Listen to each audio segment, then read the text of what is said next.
Hi guys, welcome in this channel. This reading is for collective. So energy of collectives around this time. Meron kayong inaantay collective or meron kang inaantay and you're confident na darating yung inaantay mo, of course, kasi may sinundan ng King of Wands and you are passionate and full of desire na makapag-asawa ka, na or kaya hang maging stable or maging secured ka na, or more clarification with this King of Pentacles. Naswertihin ka o mapakasawa mo yung destiny mo, or kung meron kang destiny, no? Kung tingin mo na may destiny ka, na magkatuluyan ka ng destiny mo, na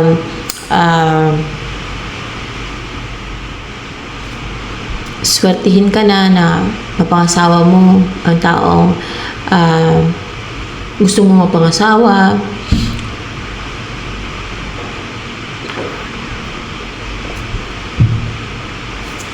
And or kaya ay ang swertihin ka na sa finances, swertihin ka na sa pagdating sa kaperahan, wealth, money, ganyan, luck, maging fortunate ka na sa kaperahan, sa lahat, na maging secure ka na financially throughout your life. More clarification on this King of Pentacles here. This is collaboration, or pwedeng magkaroon ng collaboration na meron kayong build na family ng yung person, no? Or else ay pwede din na sa career mo to or sa trabaho, work, na ma-recognize ka na, no? Kung alin man dyan. Or clarification pa sa King of Pentacles dito. Makapag-asawa ka na talaga. Queen of Pentacles and King of Pentacles. Magkaroon ka na ng partner. Yan. At makakatuluyan mo na yung counterpart mo na match kayo ng energy.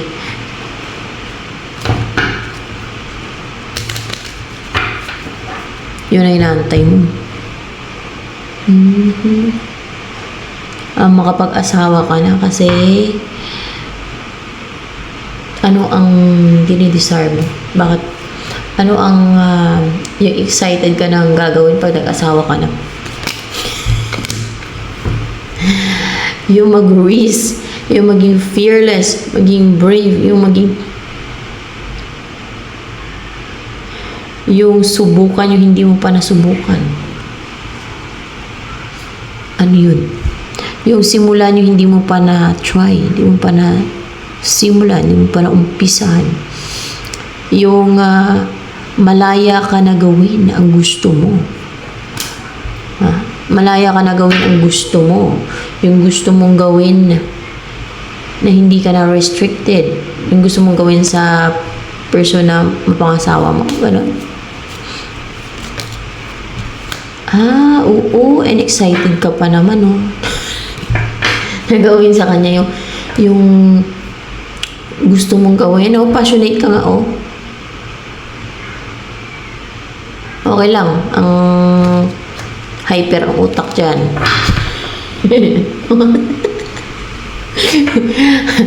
Well, let's see kung ano yung next na mangyari kaya sa buhay mo niyan. Positive kaya. Tingnan natin Uy. Magiging magiging active Magiging mabilis. Mabilis kumilos. Mag-message. Mabilis gumalaw. Mabilis mag-take ng action.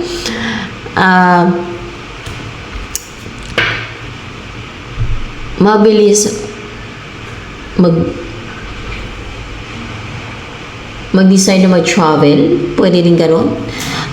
O mag-message o tumawag o mag-send ng pwedeng attacks or energy or may isa-send ka o pwede maging active ka and meron kang gustong isend, meron kang isisend.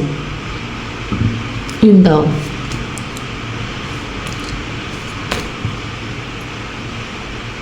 Kung merong message or communication, no? Pwede din communication or travel. Pwede din travel time. More clarification, what is eight of wands? Meron kang isin para may maghiwalay. Oh. May gusto kang maghiwalay. Mukhang spell to kasi Knight of Cups dark spell Mag-succeed kaya itong sinisend mo na to. Na dark spell. Upright ba itong Mukhang hindi. Ba't mo pa daanin sa mga ganun? Kapag gagawa ng mga ganyan, witchcraft yan. Hindi ka takot sa Diyos. Takot ka din.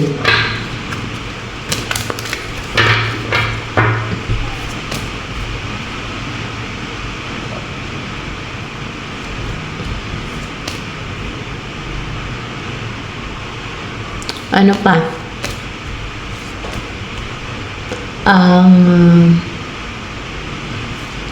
So meron ka isisin.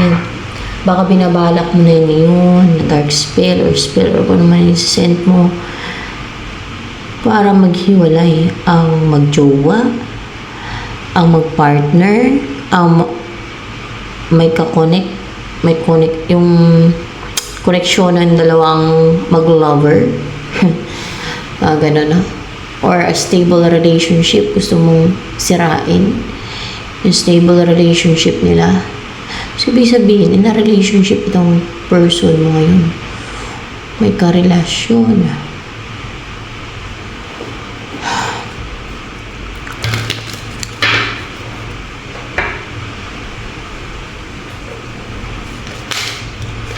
When the oceans rise and thunderstorm, Father, you are here over the clouds.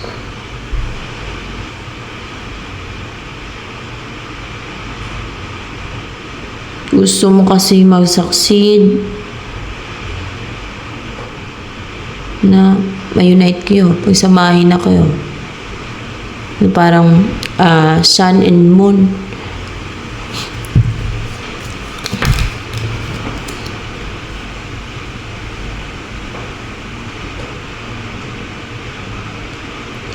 Nag-aantay ka na mag-work itong ritual ba itong sa karma dito? Ritual mo. May ritual ang ginawa para maghiwalay silang dalawa. So, meron ka talagang paghiwalayin.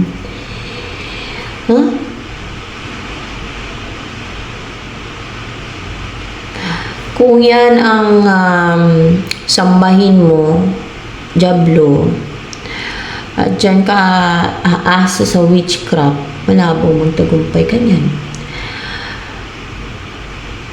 Malabong magtagumpay ang sa kadaliman. Ang maganyang gawain, kaka-impyerno lang ng kaluluwa mo yan, yung mga ritual witchcraft niyan. Mga witchcraft, black magic.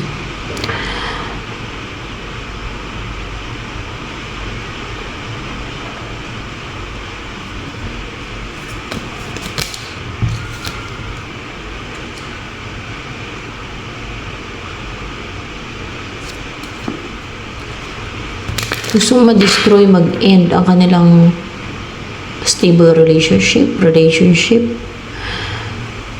May gusto ka i-destroy. Ano yung destroy mo? Third party? Hindi. Ano yung destroy mo? Relationship nila? Relationship nga nila. Yung pagmamahala nila, relationship nila.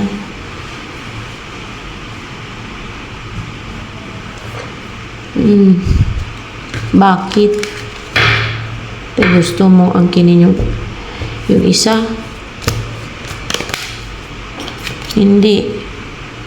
Dahil pero clarify by hindi dahil sa gusto mo angkinin yung isa, kundi dahil gusto mo pangasawa yung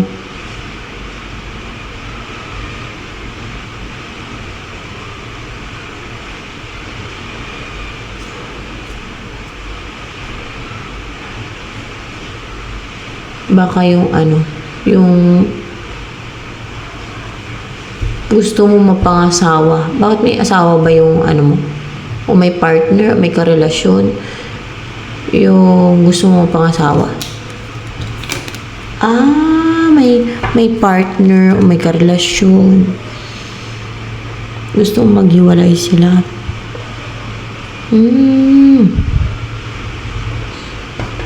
Pero mali itong ginagawa mo na ito. Gumagawa ka ng ritual. Hindi tama yan. Mali yan. Gumagawa ka ng ritual o black magic. Kasi alam mo kung bakit. Kakaimpiro ng kaluluwa mo yun eh. Mga ganyang gawain. Witchcraft yun eh.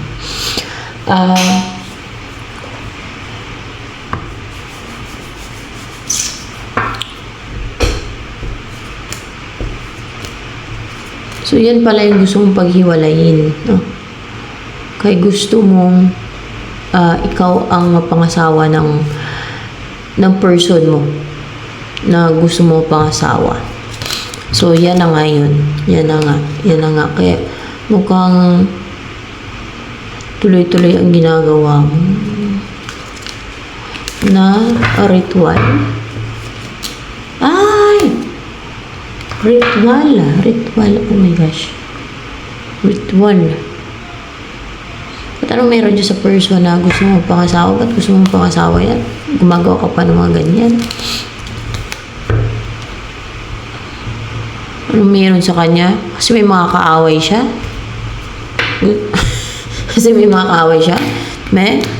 Hindi. Kasi competitive siya. Pwede din kasi competitive to. Hindi. Kasi matapang siya. Upright ba to? Baka matapang siya. Siguro matapang sa mga hamon ng buhay, no? Sa mga pagsubok. Baka matapang mag-grease. Mga ganyan. Matapang na ano pa?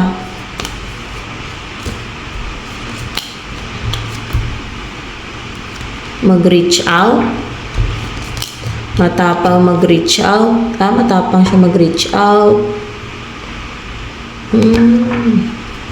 Matapang mag-reach out. Tapos ano pa? Ano gustuhan mo dyan sa kanya? Bakit gusto mo pangasawa yan? Gumagawa ka naman ganyan. Tuloy-tuloy pa ang sipag mo. Kasi strong siya. May inner strength. Strong. Matapang. Majestic. Kung matapang. Strength eh. May inner strength. Or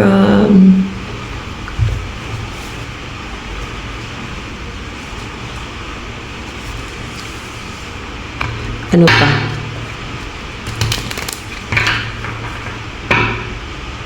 Ano pa nagustuhan mo dyan? Ten of Swords. Kasi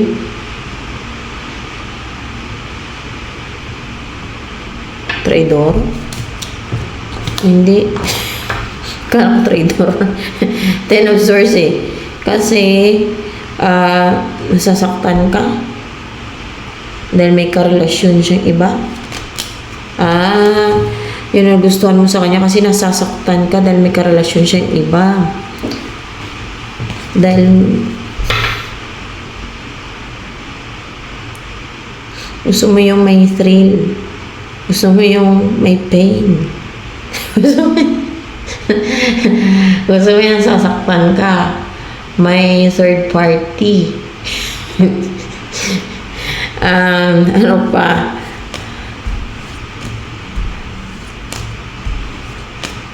Gusto mo kasi nasasaktan ka. At masarap pa masaktan? Ay, hala. Ano pa man?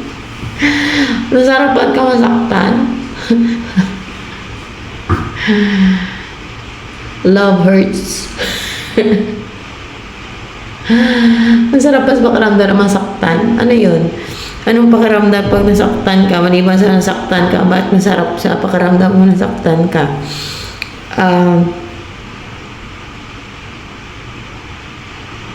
Ano bang masarap doon sa pakiramdam na nasasaktan ka?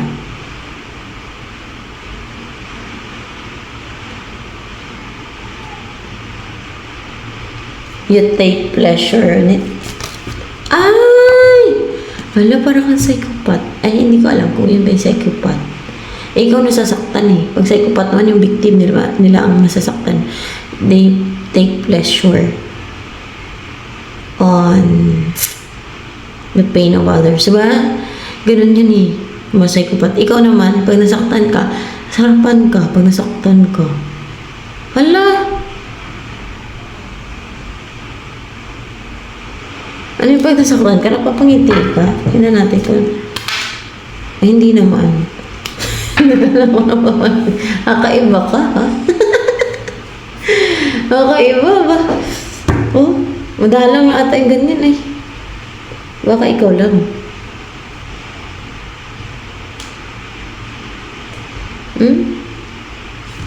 You take pleasure on it. Pag nakaramdam ka ng pain, pag nasasaktan ka, you like it.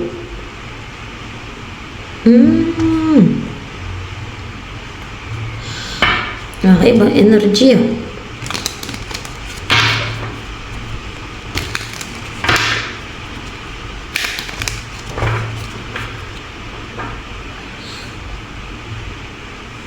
Kasi, ano pa? Ang nagustuhan mo dyan sa gusto mo pangasawa? Magician? Baka bang kukulam? May magician. Ano ba yung ibig sabihin dito sa magician? Madami kasing meaning tayo.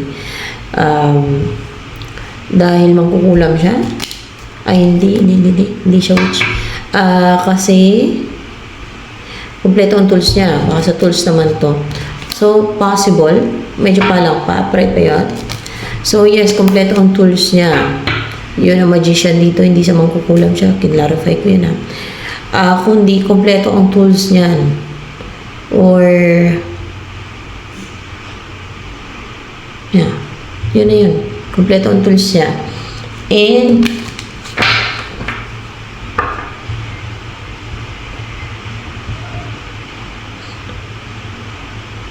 kaya pala passionate ka, nasarapan ka masaktan. Baka syndrome yan. Baka may syndrome ka. Parang may narinig akong ganun eh. Sa may alam dyan, about sa mga syndrome, parang may nabasa ako, may narinig ako dati. Ano ko lang kakaiba to. Take pleasure kapag nasasaktan ka, na-hurt ka. Parang may kakaiba sa'yo.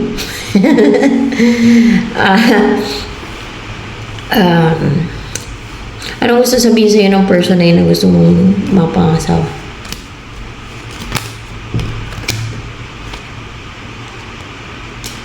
Action. Pero madami, isa lang.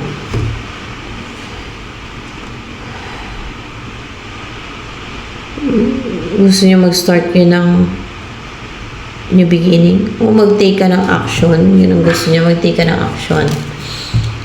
So yes, mag-take ka ng action. Clarified by the Hermit. Actually, clarification na naman kung yes or no.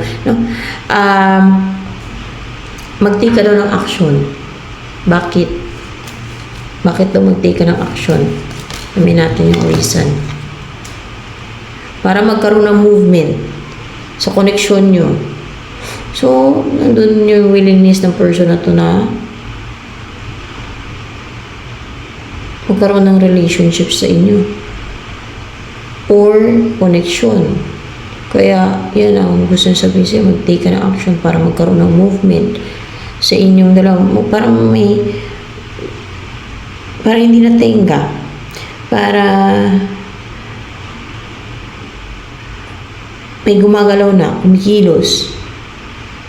O ano Ano pa? Ano pang reason niya kung bakit yun ang sinasabi niya na mag-take ka ng action? Kasi naramdaman niya yung energy mo. Naramdaman niya yung energy mo. Yung mga sinesend mo na, ano ba to? Energy? Energy sa kanya. Yes, yung energy mo, naramdaman niya. Yung spell din ba? Yung spell mo, naramdaman niya din, oh. Oo. Ginagawa mo ng love spell. Naramdaman niya din yung spell mo. Na parang, alam mo, manipulate sa isipan niya. Yan.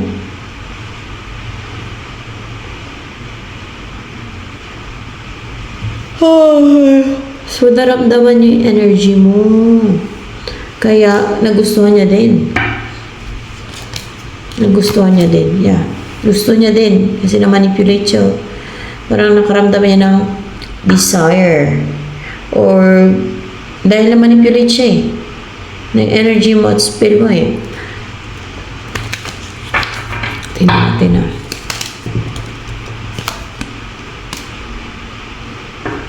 So, bakit bumabasa dito yung the shadow side? Pag nag-send ka ulit ng spell, hindi natatalab yan.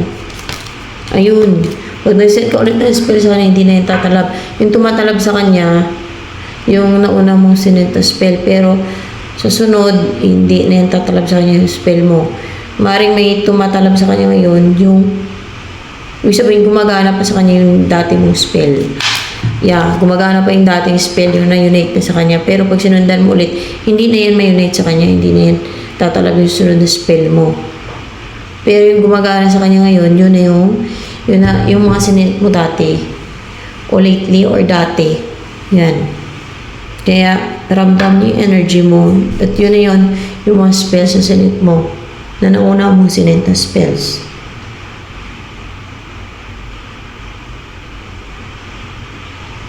Alam mo yung naramdaman yung isa't isa, naramdaman niya yung kung ano yung naramdaman mo, like passion.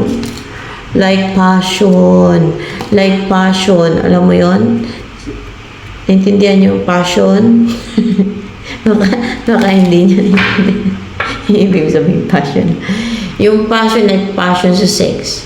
Desire naman ka sex. Desire, alam yung mga ganon. Kasi ano yun, love spell, mga ganyan eh. Gayong may ganyan ang ginawa ka, di ba? Sa yung person. So,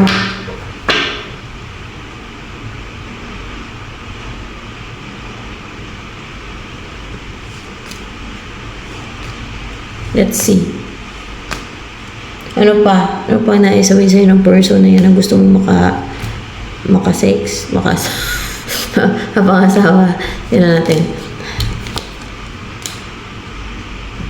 Ano to? Handa siya makapaghiwalay sa kanyang person. Be? Ay, oo. Handa siya makapaghiwalay sa kanyang person dahil sa gayuma mo yan. Be? Oo, dahil si Picto ng gayuma mo, nagtagumpay ang gayuma mo sa kanya. Naku. Dahil nalibugan siya sa'yo. Dahil nalibugan siya sa'yo.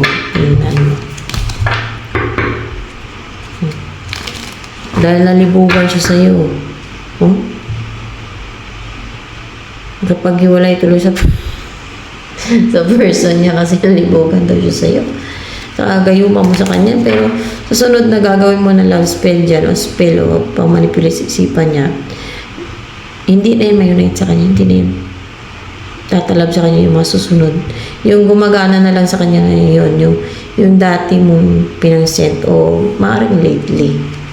Baka ngayon ay nasarahan na yan, nasarahan na siya. Palang ba to? Upright ba to? Sarahan na yung yan, parang portal o kumaga upright. Baka hindi nasarahan ang term. Palang eh. Ano ba yung term doon na parang hindi na mapasukan? Ano ba yung ano yun? May shield na siya ngayon. May shield. Kaya hindi na yun papasok. Yung mga susunod mo mga sisend sa kanya na spells. Baka hindi na isisend mo ulit to. Baka mas spells na naman yan. So hanggang dito na lamang for collective